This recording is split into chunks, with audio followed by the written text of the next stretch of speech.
राधे राधे दोस्तों। आज हम आपको एक पौराणिक कथा सुनाने जा रहे हैं। पर कथा सुनने से पहले अगर आप हमारे चैनल पर पहली बार आए हैं तो चैनल को सब्सक्राइब जरूर कर लें। तो चलो कथा शुरू करते हैं। यह कथा है दो बहनों की, अमावस्या और पूर्णिमा की। यह कोई साधारण बहनों की कथा नहीं है, बल्कि यह हमें सिखाती है कि भक्ति, सेवा और नम्रता का फल कितना मधुर होता है। चाहे संसार अन्याय कर दे, पर भगवान कभी अपने भक्त के साथ नहीं छोड़ते। बहुत समय पहले की बात है। एक समृद्ध राज्य था जिसके राजा का नाम था धर्मपाल और रानी का नाम था लीलावती। उनके 4 संतान थी, 2 बेटे वीरेंद्र और शौर्य और 2 बेटियां अमावस्या और पूर्णिमा। पूर्णिमा शांत, सरल और ईश्वर भक्ति में लीन रहने वाली कन्या थी। सुबह होते ही वह भगवान शिव की आराधना करती, तुलसी में जल चढ़ाती, घर का कार्य करती और माता पिता की सेवा में जुट जाती। दूसरी ओर अमावस्या को ऐसो आराम, गहने, कपड़े और शानो शौकत ही प्रिय थी। उसे पूजा पाठ या सेवा से कोई लगाव नहीं था। रानी लीलावती का झुकाव बेटों और अमावस्या की ओर अधिक था। पूर्णिमा की तपस्या, मेहनत और सेवा को वह कभी विशेष महत्व नहीं देती थी। समय बीतता गया और जब विवाह का समय आया तो रानी ने कहा, महाराज, बेटों का तो विवाह हो गया, अब बेटियों के लिए भी सोचिए। राजा बोले, हाँ रानी, उचित कहती हो।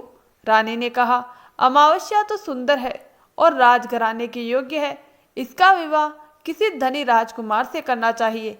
लेकिन पूर्णिमा, वह तो दिन रात भजन पूजन में लगी रहती है, उसे किसी साधारण घर में ब्याह दे। राजा ने भी बिना सोचे समझे यही किया। अमावस्या का विवाह धूमधाम से राजकुमार के साथ हुआ। सोने की पालकी, गहनों के ढेर और सैकड़ों नौकरों के साथ। दूसरी ओर पूर्णिमा को एक गरीब किसान के घर विदा कर दिया गया, साथ में बस एक पुरानी साड़ी और तुलसी का पौधा। अमावस्या महल में महारानी बनकर रहने लगी, जबकि पूर्णिमा अपनी झोपड़ी में पति के साथ खेत खलिहान संभालती और संतों से जीवन जीने लगी। उसका पति नेक और समझदार था, जो पूर्णिमा की भक्ति और सेवा भाव को सच्चे मन से मान देता था। कुछ समय बाद अमावस्या ने अपने महल में शिव चालीसा का आयोजन किया। पूरे गांव की स्त्रियों को न्योता भेजा, पर पूर्णिमा को नहीं बुलाया। फिर भी जब औरतों ने आग्रह किया तो वह वहां पहुंची। अमावस्या ने उसे तिरस्कार से कोने में बैठा दिया और प्रसाद तक नहीं दिया। अपमानित होकर पूर्णिमा वहां से लौट रही थी, आंखों में आंसू और मन में बस यही प्रार्थना थी, हे भोलेनाथ, आपने सब देखा है, अब आप ही मेरी लाज रखिए। वह चलते चलते एक कुएं के पास पहुंची। वहां एक वृद्धा बैठी थी, जिसके पास एक सूखी तुलसी और धूल से ढका चबूतरा था। वृद्धा ने करुणा से कहा, बेटी, मेरी तुलसी सूख रही है, इसमें पानी डाल दे और यह चबूतरा भी साफ कर दे। पूर्णिमा ने बिना देर किए पानी भरकर तुलसी को सींचा, अपनी साड़ी से चबूतरा साफ किया और वृद्धा को ठंडे चबूतरे पर बैठा दिया। वृद्धा ने आशीर्वाद देकर कहा, बेटी, तेरी सेवा अनुपम है। यह थैला ले जा, पर ध्यान रहे रास्ते में मत खोलना। आगे बढ़ते हुए उसे एक शिव मंदिर मिला। वहां एक बूढ़े बाबा ने उससे मंदिर की सफाई का आग्रह किया। पूर्णिमा ने आनंद पूर्वक मंदिर साफ किया, दीपक जलाए और जल चढ़ाया। बाबा ने प्रसन्न होकर एक और थैला दिया, वही वचन दोहराया, रास्ते में मत खोलना। फिर उसे एक काली मंदिर मिला। एक वृद्धा ने उसे मंदिर की सफाई करने को कहा।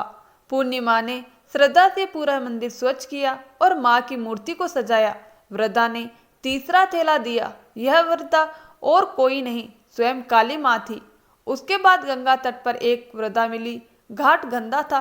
पूर्णिमा ने घाट को धोया, फूल पत्ते हटाए और माँ गंगा को प्रणाम किया। गंगा माता ने चौथा थैला दिया और आशीर्वाद दिया। अब उसके पास 4 थैले थे, शिव, काली, गंगा और उस वृद्धा का। पर पूर्णिमा ने उनमें झांकना तक उचित नहीं समझा। उसके मन में बस संतोष और ईश्वर की शांति थी। मायके जाते समय वह अपनी भाभीियों से मिली। भाभीियों ने उसे स्नेह से गले लगाया, श्रृंगार कराया और एक थैला भी दिया। 5वां थैला उसके स्नेह का प्रतीक था। घर लौटकर जब पूर्णिमा ने एक एक थैले खोले तो पहला थैला सुंदर वस्त्र और भोजन से भरा था, दूसरा सोना चांदी, तीसरा धन दौलत, चौथा अनाज और पांचवा श्रृंगार सामग्री से। उसका घर वैभव से भर गया, पर उसके मन में घमंड नहीं आया। उसने शिव चालीसा का आयोजन किया और सबको बुलाया, यहाँ तक कि अमावस्या को भी। अमावस्या उसकी संपन्नता देखकर हैरान रह गई। उसने कारण पूछा तो पूर्णिमा ने पूरी कहानी बता दी। अमावस्या भी वैसे ही सेवा करने निकली, पर उसके मन में केवल लालच था। उसने थैले पाए, पर उनमें गंदगी, पत्थर, सांप, बिच्छू और कीड़े निकले। वह भयभीत होकर बहन के पास भागी और बोली, बहन, मुझे क्षमा कर, मैं सेवा नहीं दिखावा करती रही, मुझे सिखा, मैं क्या करूं? पूर्णिमा ने उसे समझाया, पहली बात, कभी किसी का अपमान मत करना, खासकर गरीबों और बुजुर्गों का। दूसरी बात, प्रतिदिन शिव चालीसा पढ़ना। तीसरी बात, रोज 108 बार ओम नमः शिवाय का जाप करना और सेवा करना। अमावस्या ने वचन दिया और धीरे धीरे उसका भी जीवन बदल गया। दोस्तों, इस कहानी से हमें शिक्षा मिलती है कि घमंड और दिखावे से कुछ नहीं मिलता, पर भक्ति, दया और सेवा से भगवान स्वयं साथ हो जाते हैं। आपको हमारी ये कथा कैसी लगी, हमें कमेंट करके ज़रूर बताएं। कथा अच्छी लगी हो तो कमेंट बॉक्स में हर हर महादेव जरूर लिखिए। और हाँ, अगर आपने अभी तक हमारे चैनल को सब्सक्राइब नहीं किया है तो चैनल को सब्सक्राइब जरूर कर लें। धन्यवाद दोस्तों।